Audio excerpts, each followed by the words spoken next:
trying to make sure that everything goes okay. Oh, there we are. You being let in? Yep.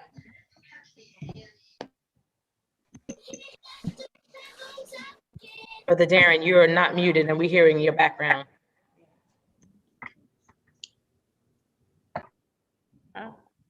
Can't see me. No, they can't see you. Hi, Dion. Did you get the video? Yes. And we're trying to make sure to get it to the person who's going to stream it. Thank you. I just got it. Thank you. Yes. Thanks. I renamed myself here.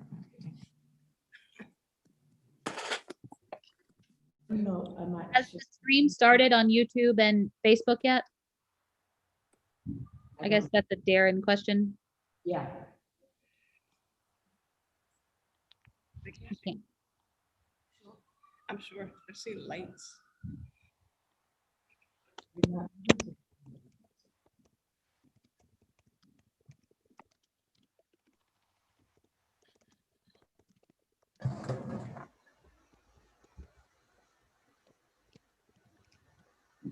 Okay. Got it. Oh, beg your pardon.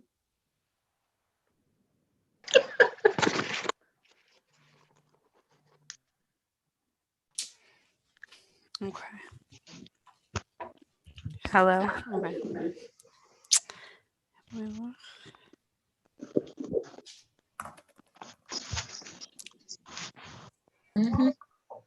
Ish.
Greetings, friends.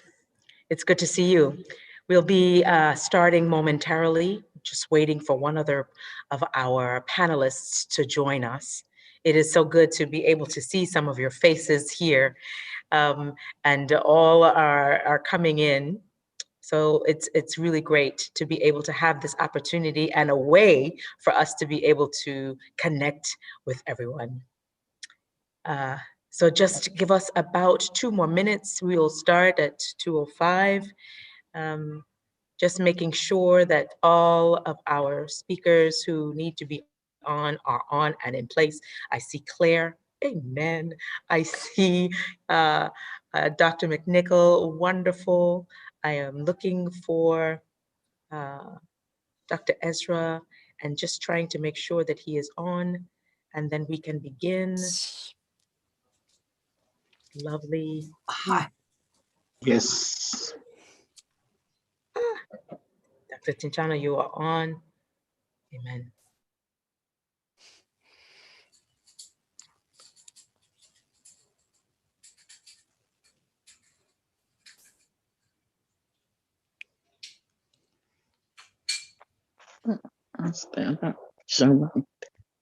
Thursday in Black.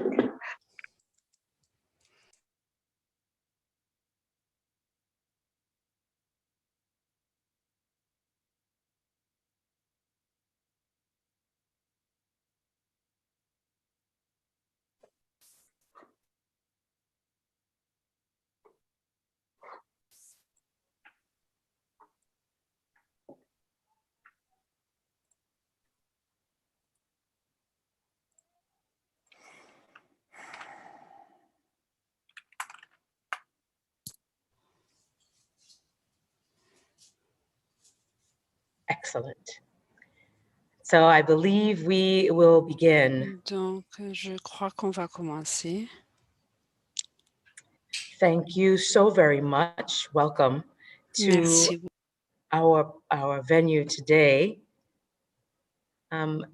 Thank you again to our interpreters. We have interpreters with us, and so we're wanting for everyone to speak slowly so that we can be mindful that we do have our interpreters with us.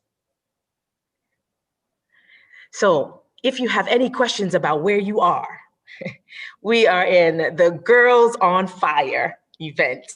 Link up to end gender-based violence. This is an intergenerational conversation and a call to action to end gender-based violence in faith communities and in the public square. Before we begin, I'm just wanting to take a moment of silence as we are here on this Thursday in Black, when we stand with invisible victims, when we stand and remember women and girls from every part of the globe, when we stand and we pause, we pray, and we post, and we pledge, and we are wanting to just take a moment of silence in recognition and remembrance of the 8 lives that were taken, that were murdered and slain in Atlanta. There were women among those lives taken. And so for those lives, and for all the women and girls, the named and unnamed girls, can we, as we begin our time together with a moment of silence, remembering them?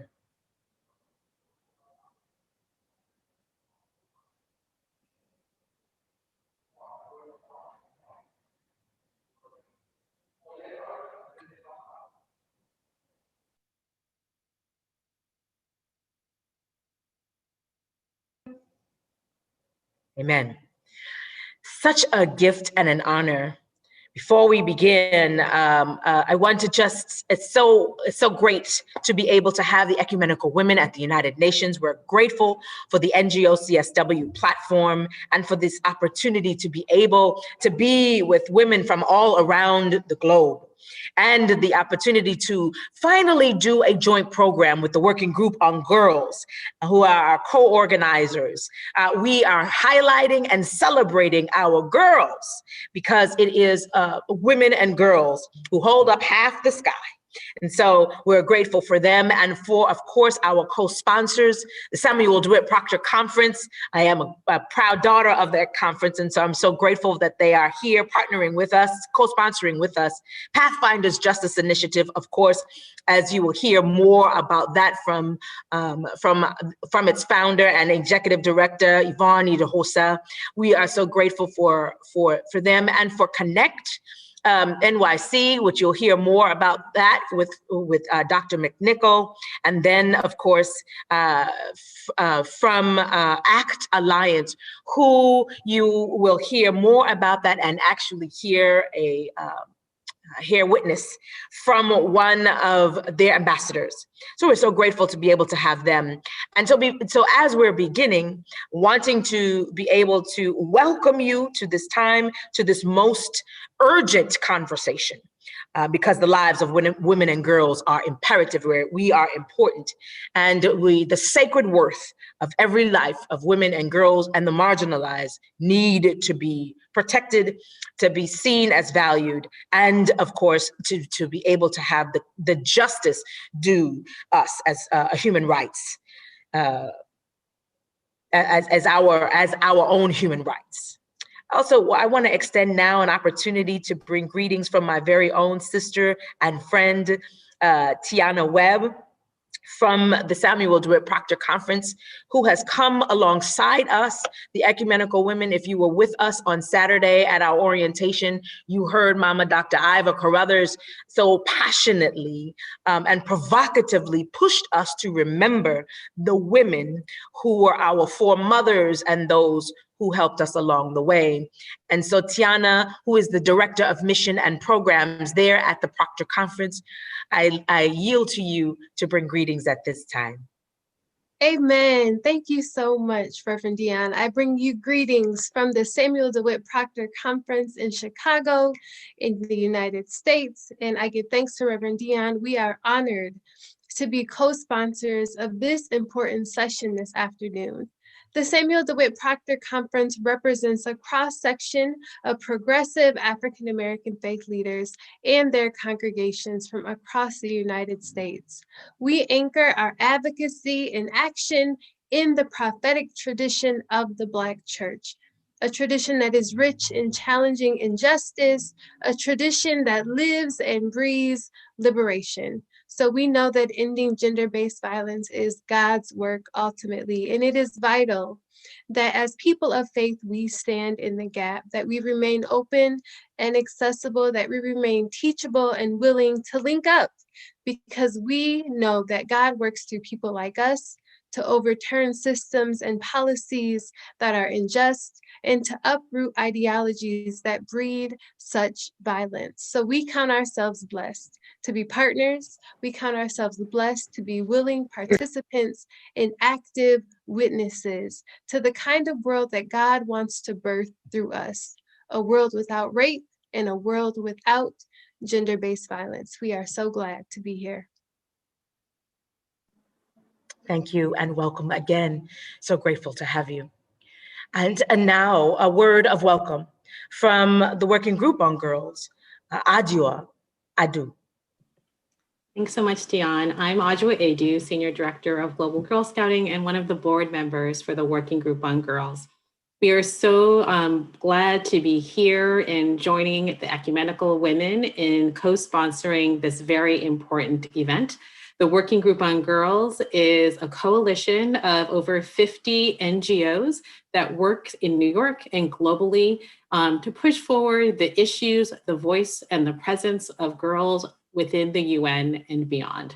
And as you all know, gender-based violence impacts girls at extraordinary levels. And so to be here today with all of you to have this very important conversation is something we're very glad to be a part of.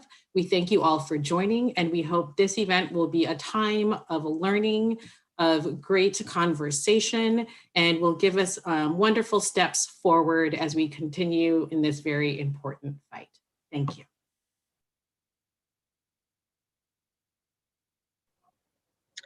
Thank you. And as we, Allison, are you here? Would you bring a word of greetings from ACT Alliance? Yes, thank you. Merci.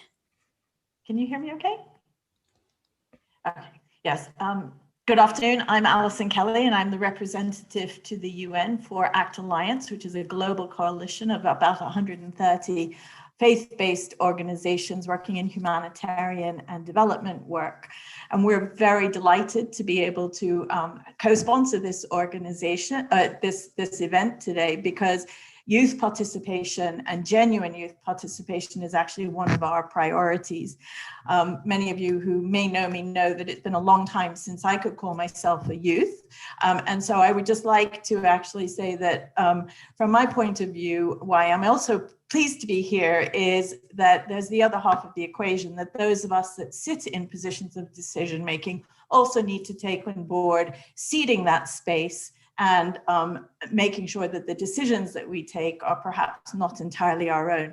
And in that regard, I just say that I'm delighted to say that ACT Alliance has just recently completed a structural change that has actually changed our statutes with full endorsement of our membership to ensure that we have 2 youth members on our governing board. So this is not token representation now, but we're trying to institutionalize the voices of young people and young women into our work to ensure that their needs and their perspectives are fully part of our work. So again, delighted to be here and to be co-sponsoring. Thank you very much. Welcome again, and so grateful to have each of you. I'm not sure. We are hoping that all are able to hear from the interpreters. So we're hearing that there may be some challenges there. We're asking that if you are needing interpretation and you're not hearing that, to please, to let me know, or to let us know in the chat if you are needing this. So let's begin. As we know, Ecumenical Women is an international coalition of church denominations and ecumenical organizations which have status, ECOSOC status at the UN. And so we share this commitment to a coalition, of course, sharing a commitment to making space, knowing that all are God's creation, and that we are a coalition of advocates for gender justice at the UN, and of course incorporating this annual body of advocacy, working to end gender-based violence is a priority. And on Thursdays in Black, we join the global initiative by one of our members, the World Council of Churches. And of course, we are ambassadors for this initiative everywhere we go, wearing Black as a sign of resistance. Our tears are resistance. We are the ones that we have been waiting for. We are the ones that will help to end gender-based violence in all its forms. And so we're, again, glad to have you. I want to begin, of course, because we are our girls on fire here, and we are hoping that to celebrate and lift women and girls, and of course, all of our partners, which include men. So Claire Jackson is a global advocate with Girls Learn International. And so we are grateful to be able to have Claire to be with us today. We are excited to be able to have her as an advocate alongside the Working Group on Girls.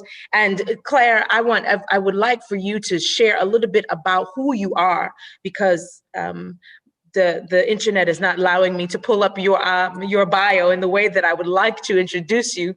And so I'm asking for you to boldly introduce yourself, and then for you to share a bit. We've asked some questions of you. Our panelists will have 10 minutes to respond to some of the questions that we've asked them. And I will briefly introduce each one of our panelists as they come. I will introduce Dr. Mcnichol and of course Yvonne together, and then we of course will be Professor Ezra Chitando we will introduce you afterwards. So I would like first our global advocate, our girls representative, Claire Jackson, if you would introduce yourself, and then if you would briefly share with us your personal experiences, some of the observations around gender justice and gender-based violence, and what led you to this work. Why is it important for girls to be in positions of leadership here? And why is it important for them not only working to achieve gender justice and gender equality, but why should girls be a part of this dialogue to end gender-based violence? And then, of course, as you're closing your remarks, if you have noticed any strategies or observed the kinds of suggestions and methods that are happening now, do you have critique of some of that? As a girl, seeing how things used to work or have been working, do you have any perspective on how some change ought to take place so that we can end gender-based violence in our lifetime? Hi, yes, thank you. Hi, everyone. My name is Claire Jackson. My pronouns are she, her. I'm a senior at Verona High School, located in Verona, New Jersey, so I'm 18 years old, and I'm president of my school's chapter of Girls Learn International. I want to first start off by thanking you all for being here and for giving me this platform to share my advocacy. As president of my chapter of Girls Are International, an international organization working to empower and educate middle and high school students to advocate for human rights, equality, and universal education in the US and around the world, it is my job to set agenda for our chapter. I have an incredible vice president. Her name is Tawana Brown. She is one of my best friends and is a survivor of domestic violence. She has spoken at events, raised awareness, and has been a great inspiration to me. She is not here to tell her story, but it is one of true strength. And when she first told me, I knew our chapter had to focus on domestic violence this school year. We decided to create a week of domestic violence awareness where we would educate about domestic violence and advocate for survivors. We planned on creating an atmosphere that had not yet been created in my high school, one that truly cared. Hearing my friend's story was an honor and opened my eyes to the truth of domestic violence. Survivors are living in silence. She was sitting next to me in class for years, and I had no idea what was going on, and it broke my heart because she is not the only one. 1 in 15 children are exposed to intimate violence each year, intimate partner violence each year, and 90% of these children are eyewitnesses to this violence. However, as prevalent and pressing as domestic violence is, my chapter decided to add another element to our week of domestic violence awareness: teen dating abuse, another extremely important issue that is rarely talked about. 1 in 3 high school students either experience physical or sexual violence or both by someone they are dating. Girls are being abused and no one is saying anything. They are walking the hallways of my high school. They are sitting next to me in math class. They are playing sports. They are being abused and my high school has remained silent. And sadly, my high school is not the only one. Millions of teenage girls are being abused by their partners and forced to remain silent, or when they do speak, there's little help that is offered to them. This is not taught in our sex education classes. We sit in that classroom and no one tells us about domestic violence, sexual assault, or teen dating abuse. And yet almost every girl in that classroom either knows a survivor or is one herself. I knew that this culture of silence in my high school needed to change because I knew that there were dozens of survivors, if not more, who had never been given the chance to share their story. My high school cares more about our GPAs than our health and well-being, and with the help of my chapter, we planned on changing this. Of course, due to the COVID-19 pandemic, we saw an increase in domestic violence. As states and countries were telling us to stay home in order to stay safe, millions of women and children were not safe in their own homes. For some, the stay-at-home orders were not safe. Additionally, due to COVID-19, my school has been all virtual or hybrid of some sort throughout this whole school year. So we had to remain on an all virtual level for our Domestic Violence Awareness Week. We use social media in our virtual classrooms to educate and raise awareness. Of course, this was challenging and at times felt like it was not working, which can often happen when you're an advocate, especially on this virtual platform. However, one day during the week, we held an open conversation with staff, students, and a guest speaker from the National Council of Jewish Women on Teen Dating Abuse and Domestic Violence. Although we could not hold this conversation in person, we still accomplished a major goal. We created a safe space in our GLI chapter for young women and men to speak about issues like domestic violence and sexual assault without fear of judgment or scrutiny, something that had previously not existed in my high school. And it may not seem like a lot, but to have 30 girls sit on a Google Meet call and say that they felt safe in the space that we created brought me to tears, because if I have learned anything as an activist and as president of my GLI chapter, it's that it's the little things that matter most sometimes. Gender-based violence is a major issue that often does not receive the attention it needs. And although my goals include being an advocate at the highest level, one lesson I have learned is that sometimes the most powerful things are the small ones. Being there for those 30 girls, receiving texts saying that I had created space for them and that they feel valued and appreciated is one of the greatest accomplishments of my life. My chapter is holding a sexual assault awareness month throughout all of April, where these safe space groups will be held weekly. These groups are important because it is the one time when a group of girls can come together and share their experiences without fear of judgment. It is the one time for a lot of these girls when they hear you are worthy, you are irreplaceable, I am here for you, and I believe you. My advice to other girl advocates is advice from the Chief Equity and Inclusion Officer of the American Civil Liberties Union, Amber Hikes. Take up space, and if it doesn't exist, make it. Push out your elbows and take up space. Thank you.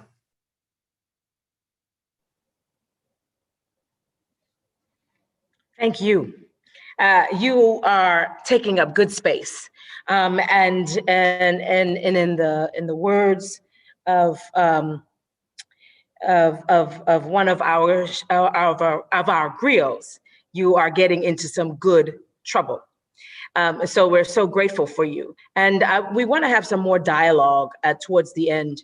I see that there are some more of our girl advocates from the Working Group on Girls. And I think it is hearing your stories and knowing from your own perspectives how GBV or gender-based violence has been impacting you, has been the one thing that has helped us to see the urgency of this particular issue. We see that Emily is on as one of our girl advocates, and I don't know if there are any other girl advocates that wanted to share a word before we move on in our presentation.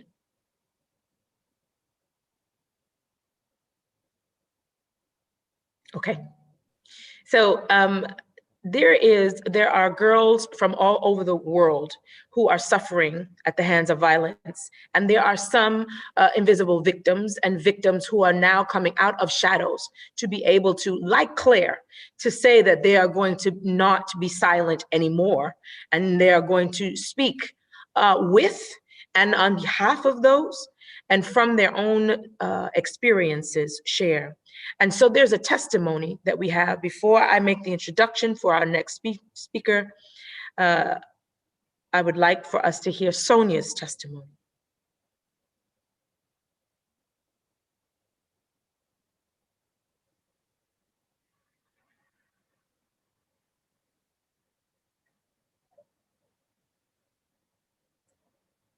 I'm hoping that we can get the video to share it.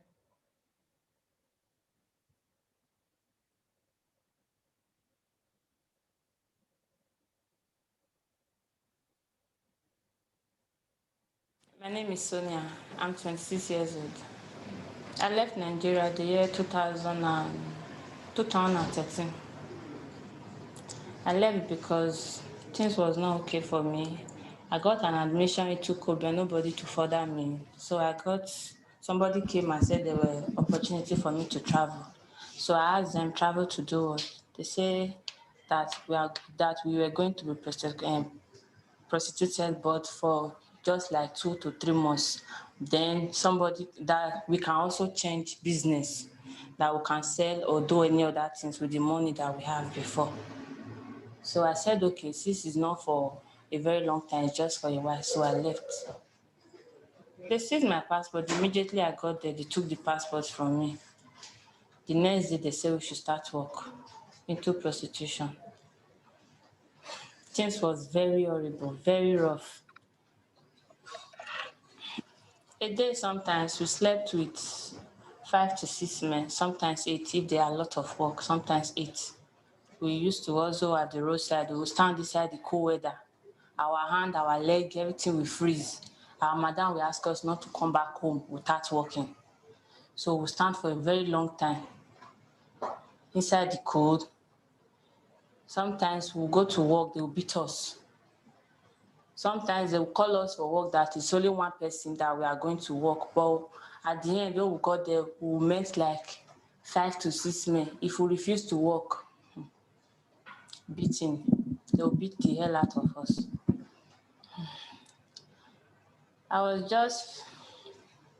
When coming back, I just crossed my mind, even if it's sand, I will eat it in Nigeria. I'm not going into prostitution anymore. So I came back. It was a friend of mine that introduced me to Pathfinders. It has been very good working with them. They teach me, I learned how to make Ankara bagger shoes. Now I can make Ankara bagger shoes and also get a lot of profit from it. So ever since I met Pathfinder, things have been very different for me. I see a bright future for me. I will advise them not to go because they will deceive them. They will deceive them. They should not go. It's very wrong to go. They will tell you a lot of good things that sometimes when you get there, you will see a white man, you'll be very lucky. A white man will pay the money for you and got married to you. It's a lie. They are all lies. I'm advising them not to go. It's a very wrong decision to go.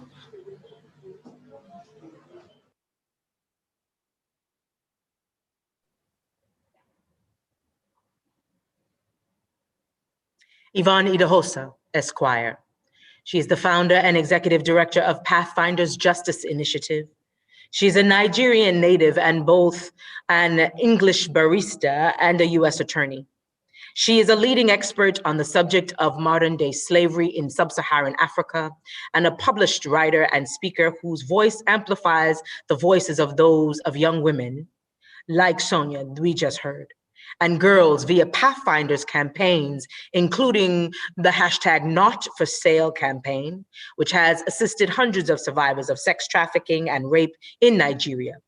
Ms. Idahosa also serves as a trainer and facilitator and lends her expertise as an advisor and consultant to organizations and state and national governments on the issues of sex trafficking and gender-based violence. She is an activist. She has been featured on CNN, Al Jazeera, BBC, on many other of the stations around the world.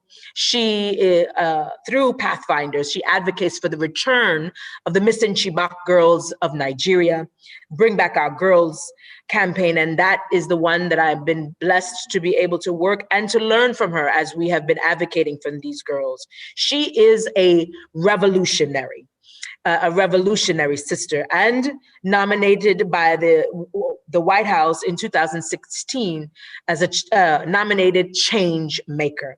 Would you welcome her and hear now what she has to say? Some of the questions that we have asked have been about her personal experience of working with gender inequalities, GBV, et cetera. And we will ask further questions, but would you take your 10 minutes of introductions to us first to share about your perspective here, and especially during this COVID-19 crisis, how your work has been impacted? Welcome.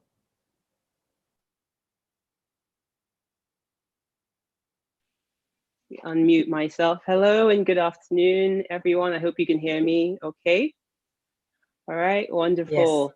Yes. Thank you so much, Mcnichol Women, and to my sister, Reverend Dion, for having me as part of this today. I'm honored every time I get to be able to share a platform with you and so many amazing women who are in the struggle, in this fight, and in what will be a victory lap at some point.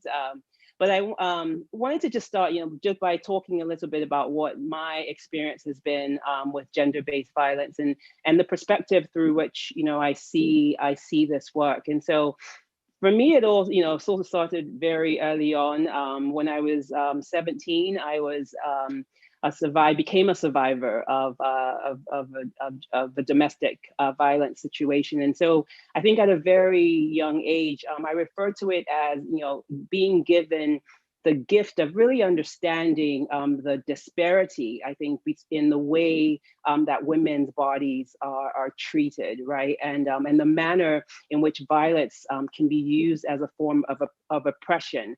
And for me as a young woman, I didn't know how to handle that particular experience. And I think it carried, I carried it with me throughout a lot of my adult life. And I think coming from a country like Nigeria, where violence is reflected in many of our systems. It's in the patriarchy that is written into our laws, into our customs. You see it in our traditions, from everything from child brides to sex trafficking, which is a lot of the area that I focus, and the sexual assault of women and girls. I mean, I think what I started to realize as a young woman from my own personal experience was that this wasn't something that was just happening to me, but it was also happening in the country that I'm from. And I think there was no larger example of that than the abduction of 276 young women from Chibok, Nigeria, in April of 2014. These were young women who were in school, about 15, 16, 17-year-old women who were literally stolen from their lives, who were forced to choose between their education and their lives. These were young women who were taken by a terrorist group called Boko Haram. And essentially, many of them were raped into motherhood, right? No woman should ever have to choose between her education and her life. And I think what Boko Haram essentially is doing, right, is demanding to a certain extent that Nigeria become an Islamic state, right? And how are they doing that? How are they breaking the will of the people? It's by targeting the most vulnerable young women and girls, children who are in school, right? And to a certain extent, I think as I started to really get involved in this work, I really started to realize that violence against women obviously expands beyond myself. It expands into Nigeria, but even on the global level, we see that the bodies of African women in particular are some of the most weaponized human resource in the entire world. I've almost come to the point now in my life where I almost hate the word resilience, right? You hear that about African women all the time. Oh, African women are so resilient. They are able to tolerate, they're able to take so much. And resilience has almost become a way of really avoiding the root cause of why that resilience is necessitated, right? It takes the focus off of the fact that there's a reason why women have to be resilient. There's a reason why women have to be strong. And it takes that focus from that particular reason, the underlying systemic injustice, the racism, the patriarchy, the xenophobia, and it instead places it as a burden on the woman by calling her resilient. And so I think for me, the reason why I come to this work with a sense of reverence, I come to it with a sense of a really sacred space that we're curating in many ways by working with women and girls. And so I created my organization, Pathfinders Justice Initiative, in 2014, really as a response to what my life had been calling me to do, right? As Reverend Dion mentioned, I'm from Nigeria, but at the time, I was working as a lawyer, as a partner at a law firm in New York, and just had been sensing that my life had been calling me to do something much greater. And so I resigned in October of 2013 to really start to do this work. And I'm grateful to people like Sally Mcnichol, who's on the call, who is really like a mentor to me, her and Quentin, who is the co-executive director at Connect, and really gave me a lot of guidance because I really had no idea what I was doing. I had a lot of passion, but I was, I was a novice in the space. But I knew that from my own personal experience, my experience of how Nigeria was responding to women, my experience of how women, particularly Black women and African women, were being treated in the world, that there had to be a holistic sort of response to violence against women, particularly with the women that we work with in Nigeria. And so I started this organization, ensuring that the voices of women were really what was leading the conversation, right? We have a saying at Pathfinders, if it's for us, it's by us, right? We're not looking to create something with a top-down approach, particularly when it comes to amplifying the voices of women and girls. And so we create that space for women, particularly those who are survivors of sex trafficking, those who are survivors of gender-based violence and rape, and really give women an opportunity to be able to contribute to the conversation, and not with tokenism, but really to have a say in the way that programs are designed and the way that programs are implemented. And so for me, like I said, I do consider this extremely sacred work. I see it as a form of redemptive rescripting, particularly as a person of faith. How do we bring the kingdom from heaven down to earth? How do we take the opportunity that we've been given as the plan, right? There is no plan B, as we always say. How do we actually engage in that by bringing women along with us? And for me, it's important that we're amplifying the voices of women, assuring them, particularly for Black women whose bodies have been weaponized in many ways, and who have had to bear the brunt of a lot of the way that women's bodies have been commoditized. How do we start to consider ourselves as the intercessors, like Walter Wink describes. It's people who are standing in spiritual defiance, right, of what is, and bringing the kingdom from heaven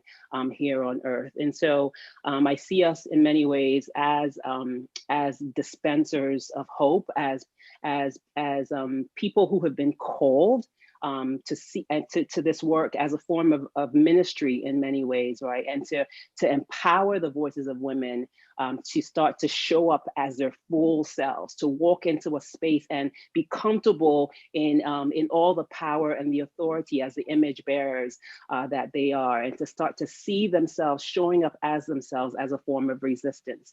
And so I'll stop there for now, but just to say once again that I'm honored to do this work with so many of you who I've walked along with, Reverend Dion, so many of our sisters from Bring Back Our Girls, New York, who almost 7 years later are still demanding for the return and rehabilitation of 112 of the 276 girls that were kidnapped by Boko Haram in 2014.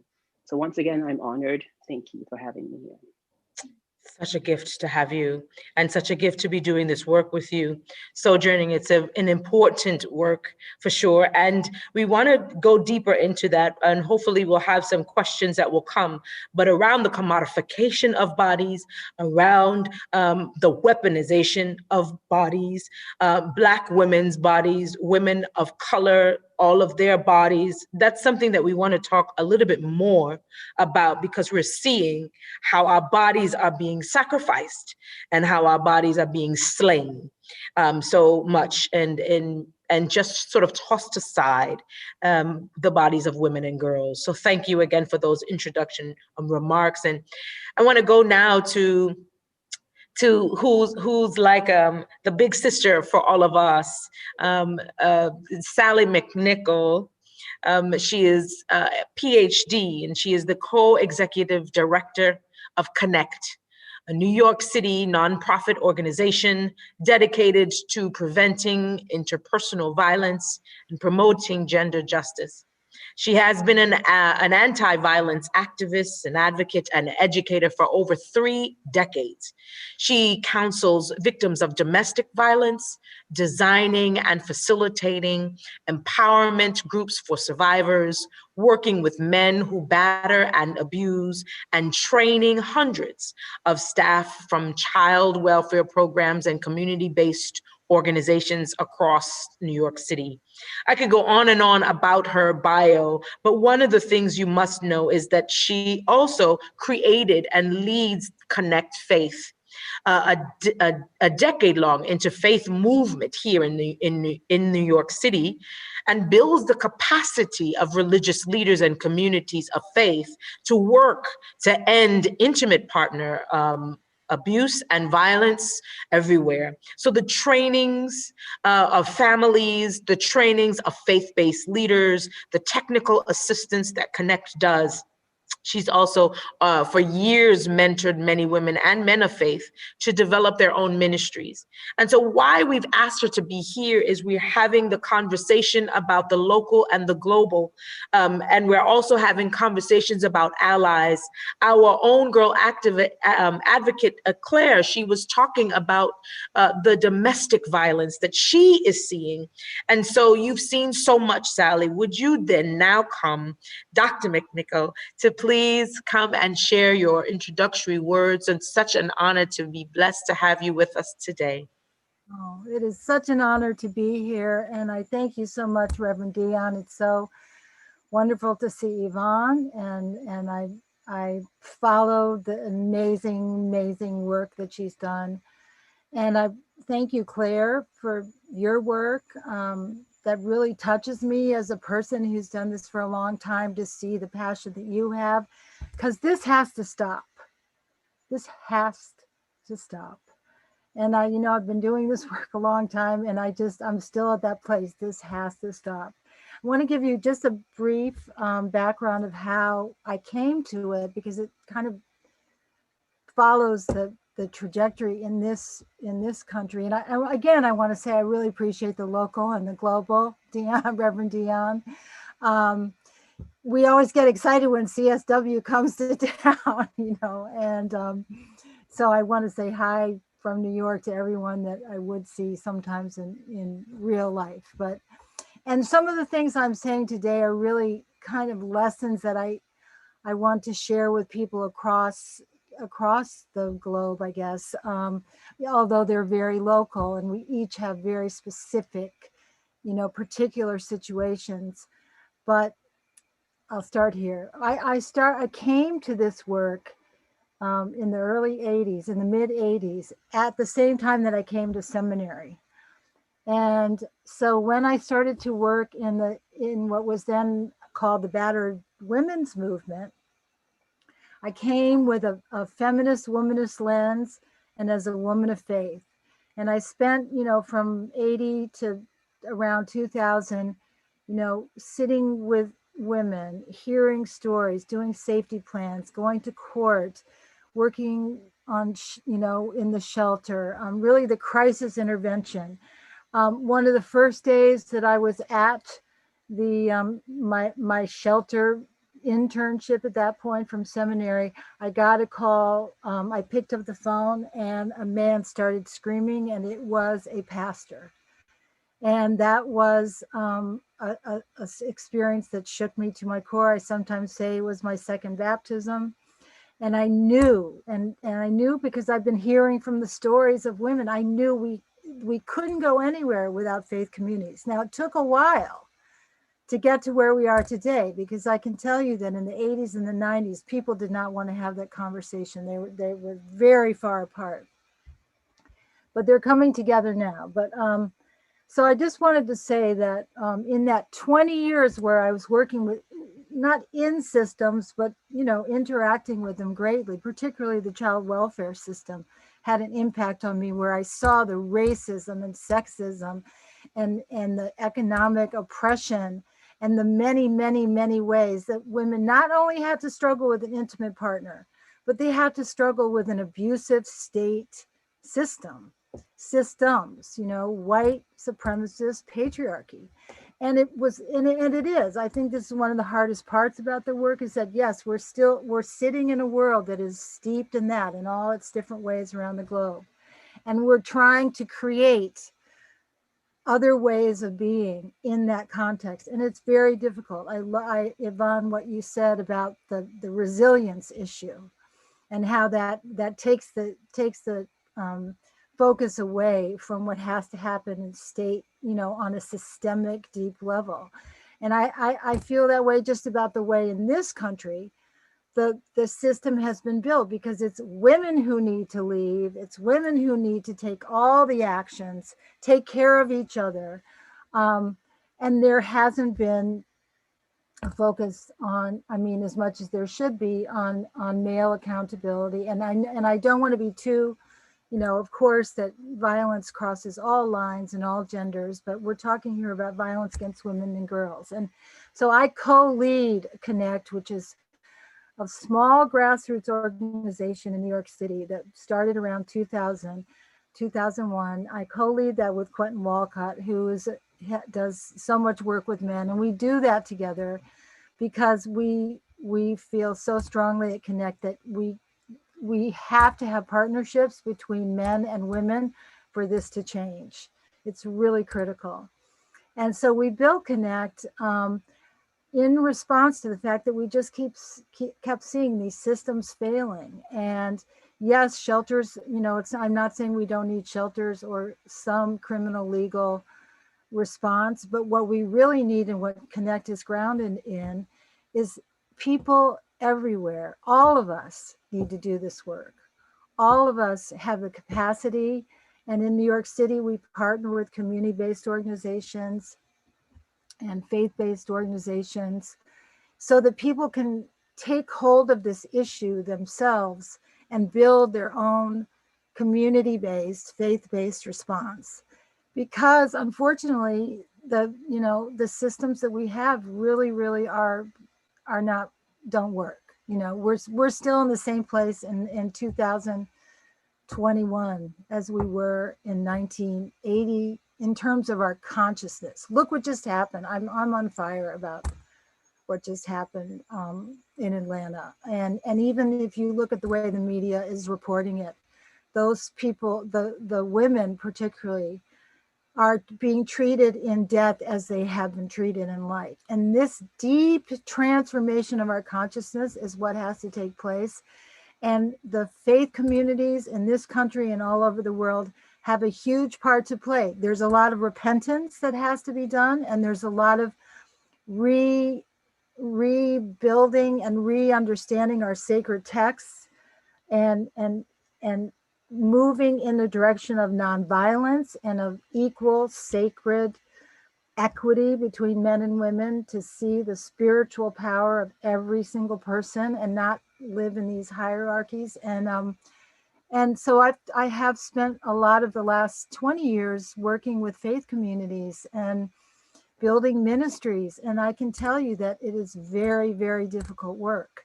And there's a lot of patriarchy that blocks the work. There are many women in faith communities doing this work, but they have so many obstacles to go against. You know, they have many obstacles.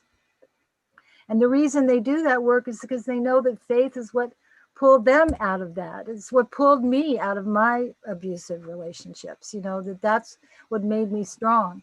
But there are also many, many, many women who are exiled from their faith communities because their faith communities would not listen to them when they came and sought help.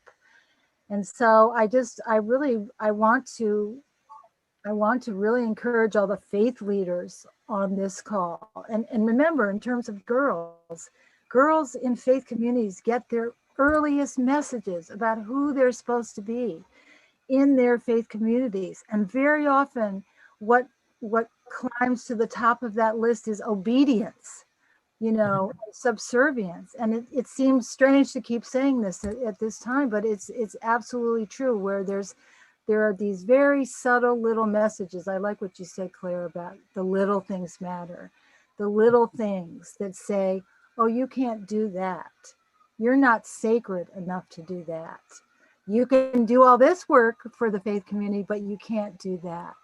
And you're a little bit farther away from the divine than than the men in the room.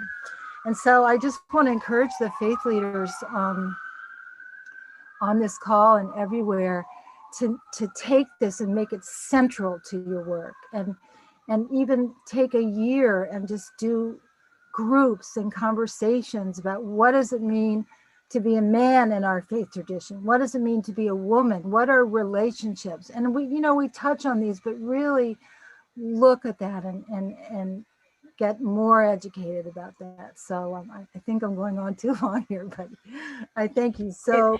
We want to be able to have more conversation. This is part of the conversation. This is part of what we need to be discussing.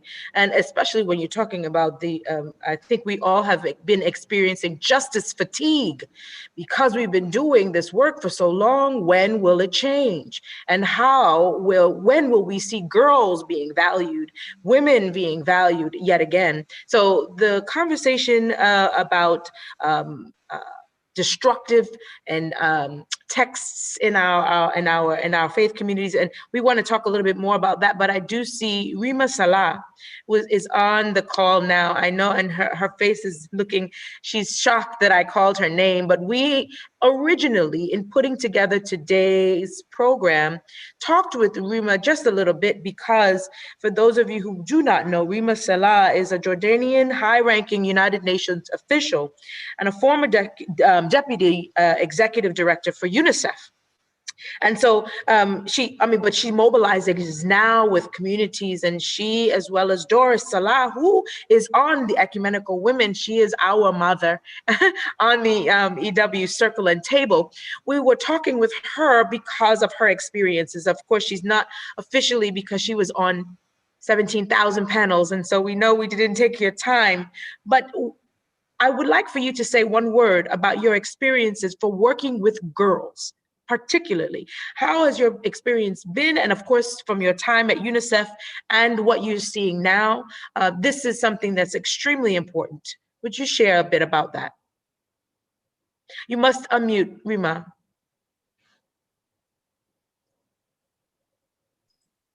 As you know, I worked with UNICEF for more than 25 years, and I was always working with girls, particularly when I was in Africa and during the war, and I saw the impact of conflict on girls, particularly on girls, and how girls were used as a weapon of war.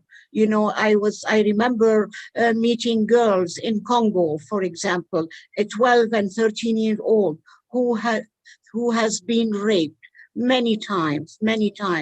And so we tried to rehabilitate those girls at that time with all our partners. So my work with girls has really marked me, because I come from also a country that was in situation of war, and I know the impact of war on girls. So we have to continue. I know you said, Jon, that we are in a station of fatigue, but we have to continue. All together, faith leaders, policymakers, and of course, with the participation of girls themselves. To stop this, it has to stop. Thank you so much, Rima. It has to stop, and we are the ones to stop it. So thank you so very much. This conversation about how it stops, and how we do this requires partnerships, and partnerships along girls, partnerships with faith communities, partnerships with collaborating organizations, and partnerships with brothers, partnerships with men as well. And we have a gift in Professor Ezra Chitando, who is here with us. And we have a video of him, if I'm not able to see him, because if you are here, please speak up there, Professor Ezra. But Yes, I'm on the call. Thank you.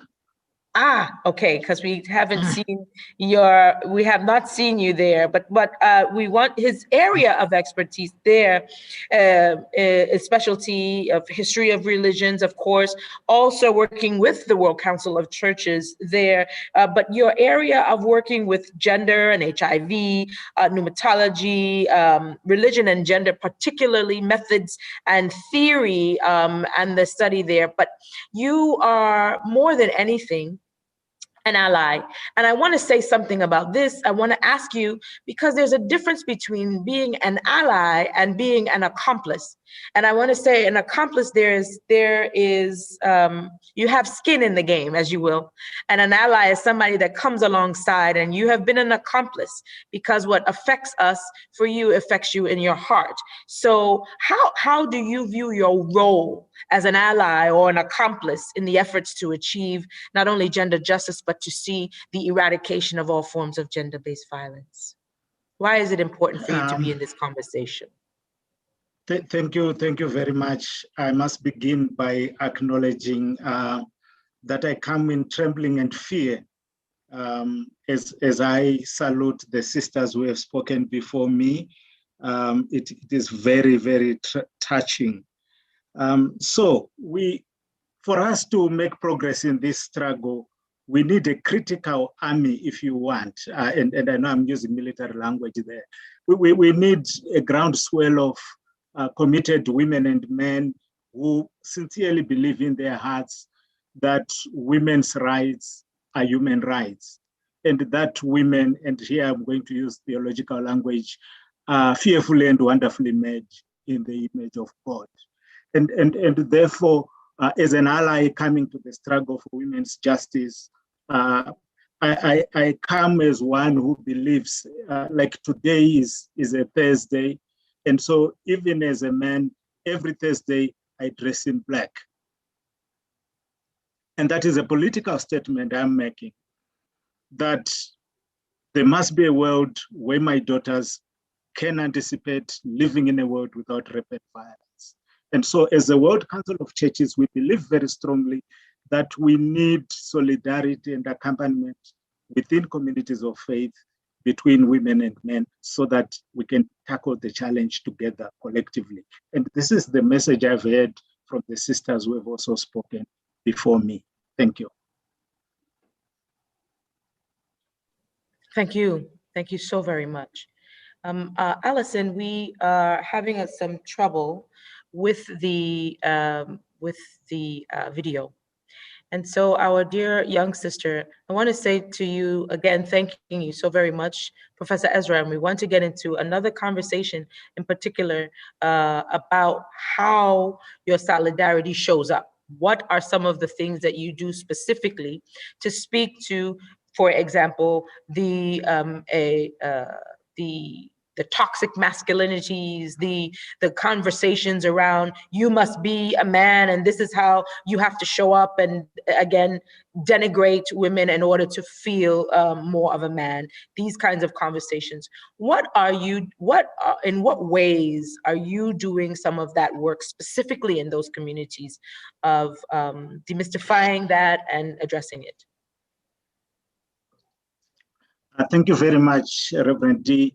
It's very important to begin to locate the struggle at a personal level.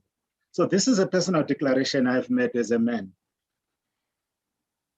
If to be a man means I have to beat women, I honestly and strenuously refuse to be a man.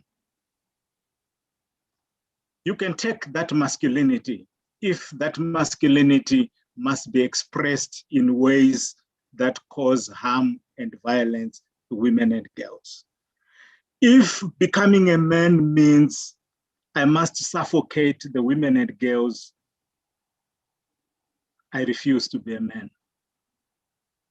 And so this is the message we are taking to young boys and men across communities of faith, to say there is a different way of being a man. A real man is not one who visits violence on women and girls, but a real man is one who acts compassionately and in solidarity with women and girls. And so it is our hope and prayer that as we join forces collectively, we can begin to turn the story around, where we have a new generation of particularly young boys, adolescent boys, who are advocates of gender justice. How do we do it? We do it in the first instance to call for personal transformation at the personal level, particularly working with young boys, catch them young, particularly the adolescent boys. Secondly, mobilize within faith communities. Doesn't matter which religion it is, every religion is built on justice and equality. And so our task then is to retrieve and recover and redeploy these positive masculinities.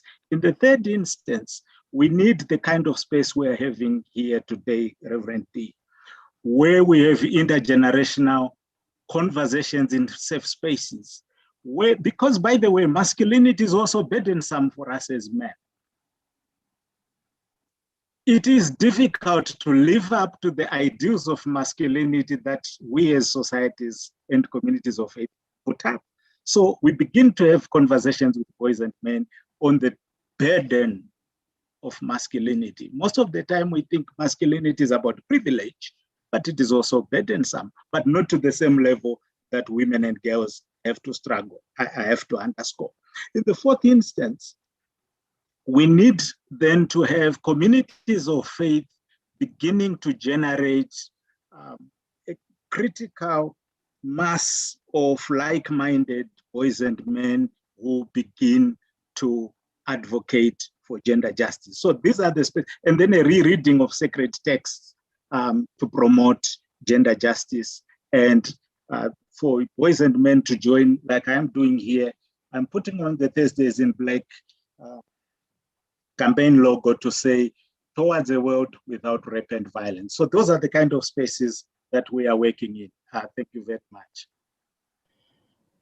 This is exactly what we need. Thank you so much. And we have a question that's coming up too for you, Yvonne, and for you, Dr. Mcnichol. But I want first to hear from one of our other girls. From ACT Alliance, we have Vershali is on here today. And again, we're asking this question about the perspective from a girl. What do you see that is missing? And how did you come to even to doing this work? She's from the, also she's with us from the Church's Auxiliary Social Services in India. And again, through ACT Alliance, we're grateful for her to be here. I cannot see your screen, my dear, so you must speak up and so that you can be highlighted.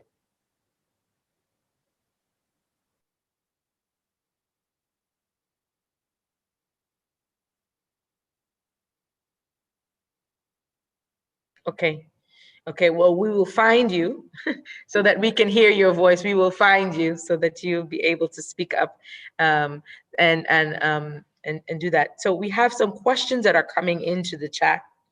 And I really want to ask this question first, though, a methodology. I see something that's here now. Yvonne, there is a methodology that you have been, you have used with the girls that you work with particularly, right? And then I would like to, so Yvonne, would you please just share what has been helpful and what have you been using to work with governments there to be able, what has been the strategy that has worked for Pathfinders in order to get girls to freedom? What have you been using that has seemed to be working, especially with the girls that you're working with?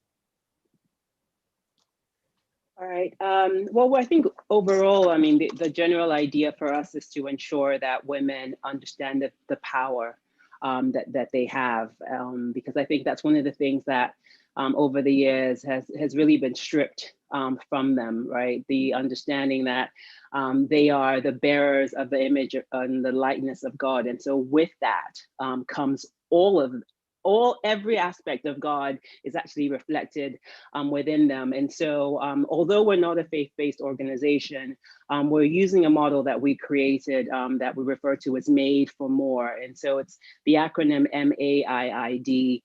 The first M is really focused on motivational interviewing, or just figuring out exactly what it is that the young woman's motivations are. And so, like I mentioned earlier, we're working with women who are survivors of sexual violence, but particularly sex trafficking. And so really helping them get back on the path towards a holistic rehabilitation, right? And so when we talk about motivations, it's really helping them identify specifically what it is that they would like to see happen in their lives. And so rather than treating everyone as a monolith, it's really important that you create what we refer to as our path plans, personalized action to healing plans. And these are customized rehabilitation plans that are created with the survivor. And so the first step in that is really looking at helping them to identify their own motivations. I mean, any survivor of trauma will tell you that because of the effect of trauma, it's hard sometimes to distinguish clearly exactly what it is that you would like to see happen as a result of your life. And so that's the M. The A is agency. Ultimately returning agency back to them, giving them the autonomy to be able to self-determine, to be able to, I mean, I think for someone who's never been a victim of trauma, we don't really think about the reality of just having the power to make decisions and choices on your own. And so returning that back to them and helping them forge a way forward, whether it's through sustainable economic empowerment or going back to school or whatever that motivation that we previously identified was. And then the third, the I, is identity. Right? Most of the women that we work with in our context, as I mentioned, have been so subjugated over the years that it's hard for them to even understand who they are, right? When you've been told that your value is limited to your sexual organs, or you've been sold as a human being over and over again, that tends to take a toll on how you start to see yourself, right? So helping them redefine themselves as a bearer of the image of God, and like I mentioned, all the authority and power that comes with that. We also use influencers, people who we know can come alongside survivors that they identify with, that can, and we're not just talking about celebrities, we're also talking about peer-to-peer mentoring, other women who have gone through our program before, survivors who are actually currently within our program can look at and say, oh, that's someone who's actually walked the path and is now in a different position. So that's also possible for me. And then the D is just for real hardcore data. It's important that people see statistics, that they understand that these are the numbers and the reality of what's happening to the bodies of women. And these are the possibilities that can happen depending on the situation. And so that particular model is something that's been very successful for us. But again, starting with the survivors, making sure that her voice is included in the conversation, taking a bottom-up approach as opposed to a top-down approach. Very helpful. And these are tools and strategies that we could use in our own communities. This is what we need, because what happens, I say it all the time, what happens around the corner is happening around the globe. And hence the connection that we're getting from you is strategy that has worked there. And so this kind of methodology, can we find that on your website?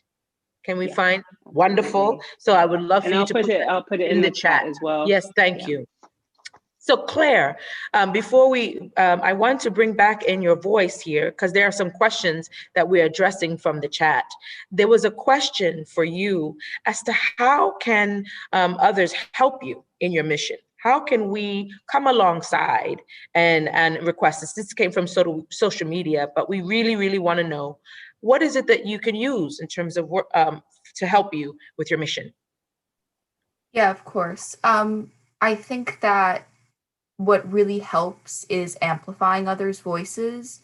A lot of times, even in our high school, I try to get meetings with my principal and I get ignored.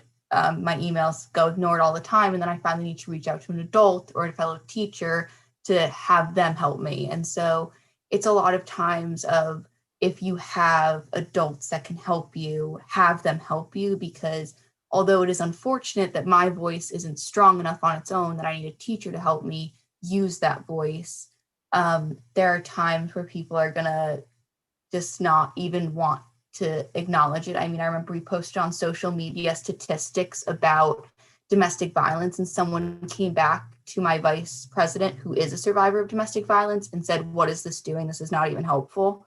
And it's not necessary to do that. I think that you just need to keep going with your voice, and it gets tiring, and it gets tiring of feeling like you're being ignored, but finally they'll hear you. Social media is a great platform. It's one of the ways that you can connect with people. I put in my social media in the chat because it's really great.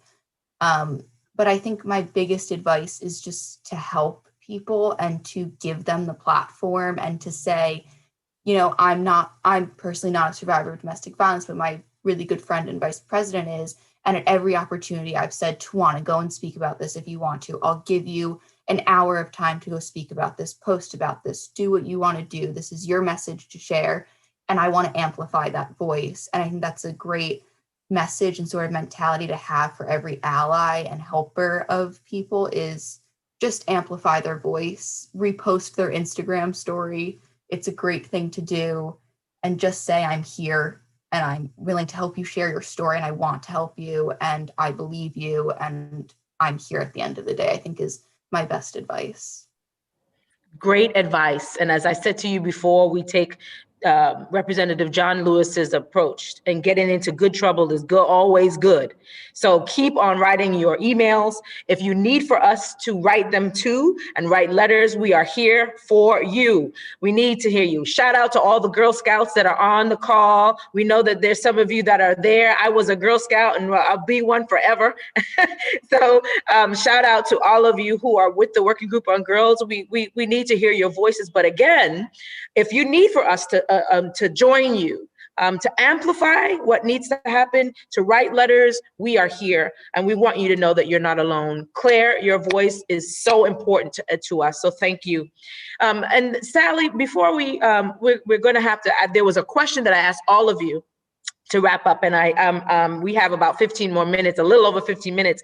I want to take this time, but you mentioned before, this is important for faith-based organizations now in particular. And we purposefully, because the Working Group on Girls is not a faith-based organization, so we need to have collaborations on all levels. But we do need to look at some of the ways in which we are utilizing the text. We're utilizing biblical text. How are we using sacred text to continue the misogyny, to continue the patriarchy that supports and enables gender-based violence. What are some of the strategies that you have used in your own ways to teach? And then how has COVID really affected you and your work in Connect? Okay. Well, first about the sacred scripture.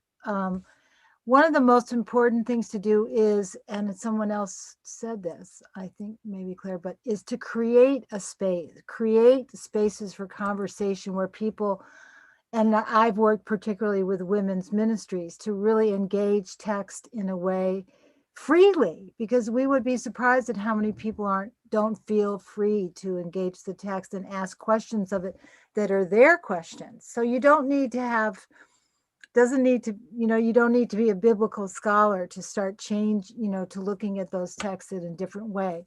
It's just really basing that work and allowing people to put their own experience to the text. And as we know, say in Christian texts, there's so many stories of women that I have learned from, that I didn't, until I was able to freely talk about how that related to violence against women or violence in my own life, I didn't understand how powerful they could be for me. So just making a concerted effort is one thing. COVID has been incredibly tough. I know everybody knows that. And I think, like as it did for so many things, it laid bare what, the disparities were, where the gaps were, what needed to have already been done for us to be able to respond and to this kind of, pandemic upon pandemic upon pandemic. So, what we've done is pretty much, scrappy on the ground. We have been able to utilize Zoom. We quadrupled. We do a lot of, conversation, dialogue, healing circles, grieving circles, wisdom circles. A lot of people who had been safely out of a violent situation, that person turned up again, or the trauma was triggered again. And then for people who couldn't come onto those Zoom calls, because remember, we had one group that we were doing and every single husband was at home now, because we work in communities where people have not left and maybe are not going to leave. So, every single husband came home, so they couldn't talk anymore. So we had to give phone numbers and talk, when they could. It was so important. We did sit down with some faith communities to say, just make those calls, figure out questions to ask, like, are you safe with that? But, there were, to be able to work out those kinds of safety codes. And we did as much opening ourselves up to people, for people to communicate with us, and then just to do the work ourselves about those that were just not going to be able to communicate.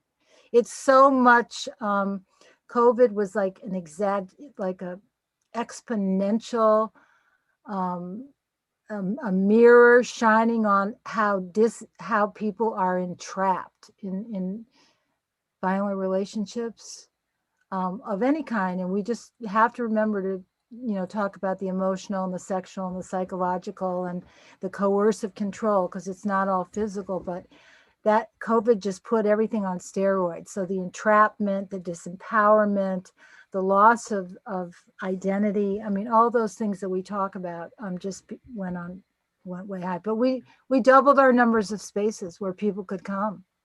And, wow. And just, we had spiritual care and the men's round table. And so could you do us a favor also and put your information into the chat so that people can find out about, because now they can tune in online to see how some of the strategies work. And you and Quentin came with us and to sort of led us in some of the conversations when we had our Men in Black. And we talked about that. And so we're going to continue that conversation. This is a question I want to put out to all of the panelists to see if somebody would answer. This is one question that came into the room, is how are how are we building sustainable bridges between generations on the issues of gender-based violence in terms of healing strategies and preventative measures. So how are we building sustainable bridges between generations on the issue of gender-based violence in terms of healing strategies and preventative measures? If anyone wants to take that. You all are looking at me like, that is just a whole lot. I don't know. but could you speak a little bit more about that, Sally? I guess you were talking about some of them. Yeah, I mean, I think, first of all, you just have to be very intentional about that. You have to make the commitment to it.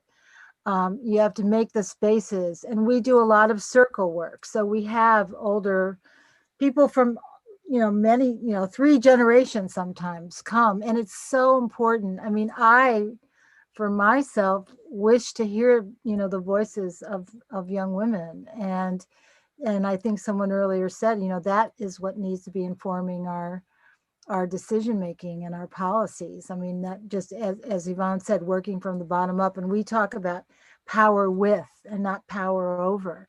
But I just think you have to be intentional and you have to make a commitment to intergenerational conversation. And those can be hard conversations, but they're really, really, really necessary. I'd love to hear what Claire would want from the older generations. Claire, would you mind answering that? Yeah, I think it's also important to note, though, that in my own generation, I struggle to have conversations with them. I mean, boys just don't want to hear it, and other girls don't even want to hear it sometimes. And that's something that we also have to work with, is in our own generation, how can we even acknowledge that there's a problem and then work towards fixing it? When I'm, in my high school and I'm hearing all these stories and the boys are just like, well, it's fine. And so I think that a lot of times what happens, and not only with this issue, but with every issue, is that people tell my generation, oh, you're too young, you don't understand. Like, no, I do understand. I'm watching it happen. So it's just sort of acknowledging that although I am younger and I have not lived on this earth for as long as you have, that I still have a valid experience and I still have a valid opinion about it. And even sometimes just hearing, I understand and I hear you and I'm listening to you, and to give us a seat at the table is incredible, because we haven't had that seat before, and to want to hear our voices is really important. So my advice is just offer the space and we'll take it and we'll do what we want to do with it, because we haven't had it before, but we need it. So yeah, I think that's what I would say to that question. If we were in a poet circle, we would be snapping to that. We would definitely be snapping. Thank you so much, Claire. I want to acknowledge that our time is winding up. And see, this is the kind of conversations, getting into the how do we do it? That was another question that came. How do we actually end it? And I don't know that we can actually get there, but I know that we're on the road to, and working collaboratively is one of the ways. I want for you all, each one of you, to finish this sentence. In order to end violence against women and girls and all forms of gender-based violence, we must what? Whoa. I know, but this is the call to action. I know. I'm dreaming big, because I believe it can happen. We must what? What's the thing that you are telling us now, faith-based organizations and all of us gathered? We must what? Even it's the first thing. I can start. Yeah, I can start. I think I always think of the Hagar in the Bible, and she refers to God as the God who sees. And I think as bearers of the image of God, we too must have to start to see. And it's not just on a personal level, right? Seeing what your contribution is, right? So you're not just, there's no neutral positions, I think, in when it comes to gender-based violence. What are you personally doing to either contribute to or help the situation? And then I think as a country, we have to start to force people to have these conversations, right? So it's not necessarily always pleasant, but for me, I think as someone who, I like to refer to myself as a table turner, an expert troublemaker.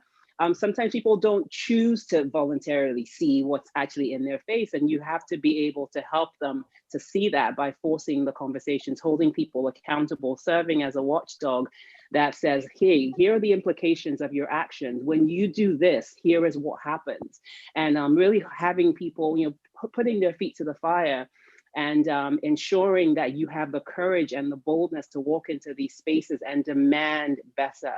And so that's, part of, I think, what's so important for us to be doing, not just looking at ourselves, but really opening the eyes of other people to ensure that they're not just seeing how they're personally contributing or helping the situation, but also the people who have the power to end violence, forcing them to have the conversations as well.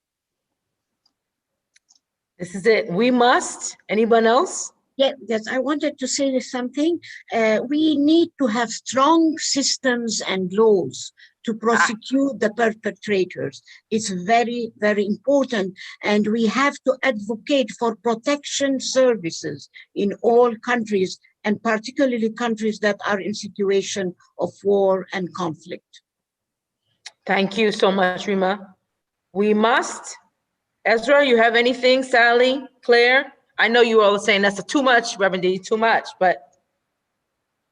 Yes, if I could go first, we must work together, mobilize boys and men to accept that violence against women and girls is a sin, and that we must collectively create a new heaven and a new earth where women and girls can have life in abundance.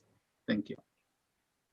And I co-sign on all of those things, but I want to say that we have to make a deep commitment to non-violence, because this violence in the intimate sphere happens in the context of a larger system of global violence. So, and that has to be on the personal level of going deeply into how we are violent or not, making a choice to be nonviolent, and on the larger level. So building peace is how we end violence. Internal and external. Claire? We have to work together. We have to form a coalition of strong and powerful women who take up space. We have to create space where survivors can tell their stories, and we listen to them and we believe them and we remind them that they're worthy and they're irreplaceable. We have to take up space and use our voices. Even if they don't want to hear you or they're trying to silence you, never stop talking. I never do. Because you are not just fighting for yourself, you're fighting for the girl sitting next to you, or the girl in your math class, the girl on the bus, the girl in your office. You're fighting for your fellow sister, and she needs you. We all need each other. And I don't think that we can do this without each other. And as I always say to my the people in my chapter, I always say, in case no one's told you today, you're worth it. And I believe in you and you're incredible. Because we need each other. And that's really what I would say we must do together. Excellent. Thank you so much. There is a manifesto that we're going to be putting up on our social media. We're not able to do it here, but the Working Group on Girls has a girls manifesto. Y'all need to see this manifesto, y'all. And the first thing it says is, we can wait no longer. Girls need tangible change now. Women and girls need tangible change right now. And so I'm so grateful for all of you. Thank you, Dr. Mcnichol. Thank you, Claire. Thank you, Rima. Professor Ezra, we bless God for you there in Zimbabwe. We bless God there for you, I'm calling you Reverend Yvonne. I'm elevating you. So thank you so much. I praise God for you and your work, for all of you. Now we will also highlight Indira's video, because from a video from our ACT Alliance, dear sister, we were not able to put her up, but she's in India, and we're not able to get the sound to hear her, but we need to hear her words. So we will highlight her video, and we will be coming together and gathering next Thursday. Please look out on our social media pages to continue the conversation with allies. But I'm so grateful for each and every one of you. We have someone who has a word to say to us from the she spoke from the World Council of Churches, but Professor Azza Karam, who is the Secretary General now of Religions for Peace, has aligned with us, and she is also here championing Thursdays in Black. We need all of you. Thank you for every collaborator here, for the Samuel DeWitt Proctor Conference, for the ACT Alliance, Working Group on Girls. We're so grateful for all of you here today. And we're going to let her words and then our video on how you can join us in Thursdays in Black, how you can make the pledge today. Those are how we're going to leave this space today. Action, because we must end the violence right now, and we can. Together we can.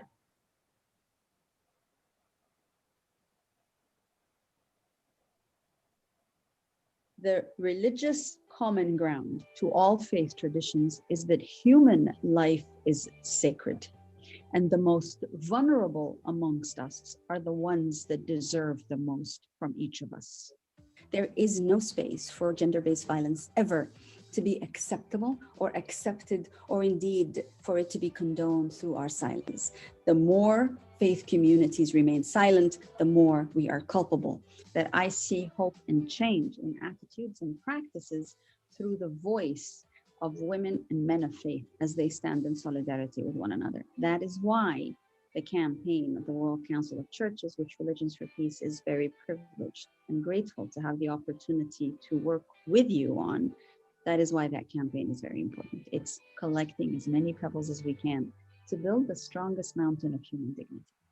I would love to see, and I am committed to ensuring that faith communities around the world, women and men, young and older, are committed to stand in solidarity against gender-based violence. Who knows, perhaps our stated commitment can translate also into actions which prevent this from happening, even if we were to undertake that vow in our own lives, with ourselves, with our very selves, and with those we love, and with those whom we are committed to. That is a recipe for change and transformation.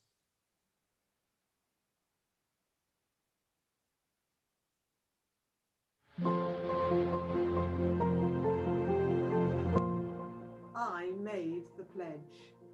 I made the pledge. I made the pledge. I made the pledge. I made the pledge. I made the pledge. I made the pledge. I made the pledge. I made the pledge. I made the pledge. I made the pledge. I made the pledge. I made the pledge. I made the pledge. Ecumenical Women at the United Nations invites you to partner with us on the World Council of Churches Thursdays in Black campaign, a global movement for a world without rape and violence. Every Thursday, we wear black as a global act of resistance, accompaniment, and solidarity to end rape and all forms of gender-based violence. COVID-19 measures have exacerbated sexual and gender-based violence. And our siblings suffer in silence all over the world. We will not be silent. We will not be silent. Here is how you, your church, or your organization can partner with us. Pause for a moment of silence on Thursdays at noon, your local time, to remember and honor those who have died at the hand of sexualized or gender-based violence. Pray with us. We stand with invisible victims of sexual and gender-based violence. We see you. We hear you. You are not forgotten. Post your pictures and prayers, inspirations on social media using the hashtag Thursdays in Black. You can pledge with the global community to end the violence in our lifetime. Go to the website and make the Thursdays in Black pledge. I made the pledge. I made the pledge. I made the pledge. I made the pledge. I will not be silent. I made the pledge, and I will not be silent. I will not be silent. I will not be silent. I will not be silent. I will not be silent. Will you join me? I will not be silent. Will you join me? Will you join me? Will you join me? Will you join me? Thank you. God bless you.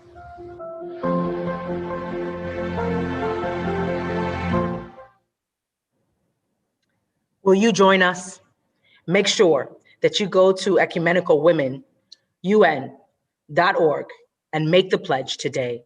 Thank you again to all of our interpreters who joined us. Thank you for our panelists, co-laborers, co-organizers. We thank God for you, and with your help, we will end the violence in our lifetime. God bless you all.